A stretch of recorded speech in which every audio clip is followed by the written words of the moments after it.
Et face à des parents souvent désemparés, on l'a entendu, les médecins ont effectivement un grand rôle à jouer, d'autant plus que les symptômes du Covid-19 chez les enfants sont souvent similaires à ceux des maladies virales hivernales. Alors comment réagir en cas de maux de gorge et de fièvre? Élément de réponse dans ce reportage d'Isa Sharqi et Mohamed Chahima.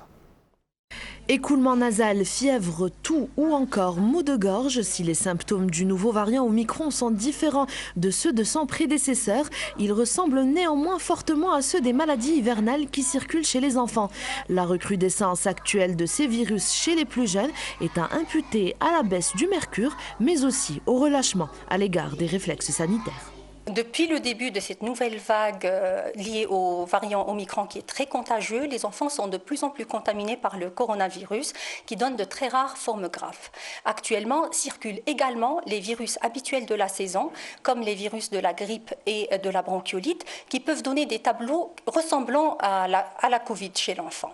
La présence de ces infections respiratoires montre que les gestes barrières ne sont pas correctement respectés.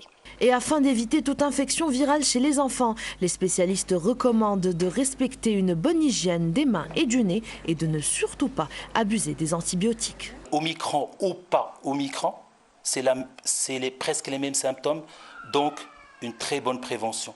Beaucoup de lavage des mains, donc beaucoup de lavage de nez, c'est très important. Ne pas utiliser beaucoup d'antibiotiques. Il faut rappeler que c'est des infections virales dans la grande majorité des cas.